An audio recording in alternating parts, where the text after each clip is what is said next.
My name is Gavin Evans, and this time on Gavin Recommends 13 Sins.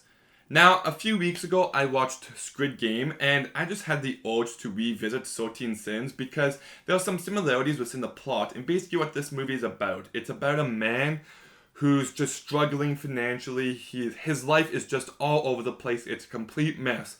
And then he gets invited to do these challenges where he gets paid money, each task slightly more sinister than the last. And I just think that kind of storytelling is really interesting because it just builds so perfectly. It eases the audience into the over the top and the absurd. Because we always go like, oh, we would never kill somebody. But if you were this person and you were kind of conditioned into it, would you? Now I know I wouldn't. I gotta say that for legal reasons on camera. I'm just kidding, I actually never would.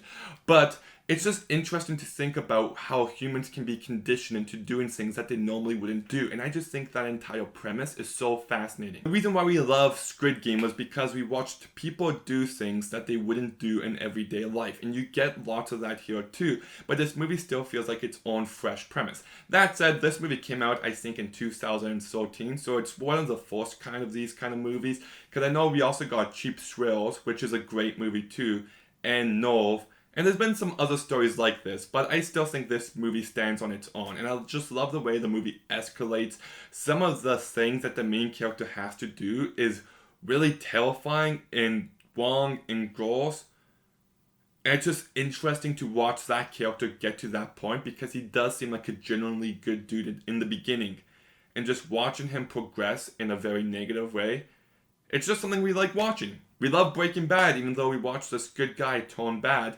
We just love watching that in our movies and TV shows. And yeah, I think it makes this movie very compelling to watch. Mark Rebel does a good job of selling you on it. You do buy the fact that this guy's becoming more and more comfortable with doing worse and worse things. He sells you on every beat that he needed you to sell you on.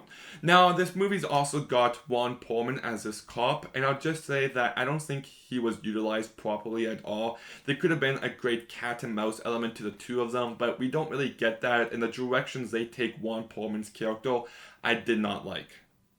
At all. And on top of that basic premise, this movie also explores the idea of what happens when you make money a priority above everything else. About how money can't buy you happiness. And this movie also explores the idea of the cycle of abuse. About how the abused can become the abuser. And I think it does that in a very interesting way. Besides Ron Perlman's character being completely useless in the end, my other big complaint with this movie is that I do think there's a few too many twists in the end. The movie overdoes it a bit. It tries to be smarter than what it really is. And I just think when there's too many twists, eventually you lose the audience. And I think the ending at the very least could have been handled better. Gavin here from the editing room. I just want to say that there's a scene where someone got an ostrich and I still have no idea how this character got an ostrich. You can't just buy them on the street. Where did he get it from? The ostrich store?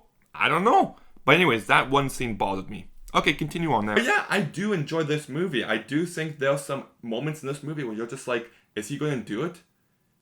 Is he really going to do it? And it just keeps you on edge throughout. You can't look away. It's a very interesting premise that's explored really well. Mark Rebel does a great job in this movie. It does have flaws. The ending isn't the best. Ron Perlman character is useless, but I still think there's plenty of enjoyment to be had from this movie. So I'm going to go ahead and give 13 Sins a 7 out of 10. Have you seen 13 Sins? If not, why is that one of your 13 sins? Let me know in the comments down below. Make sure you like, make sure you comment, make sure you subscribe. Stay tuned for some more videos soon, and Gavin out.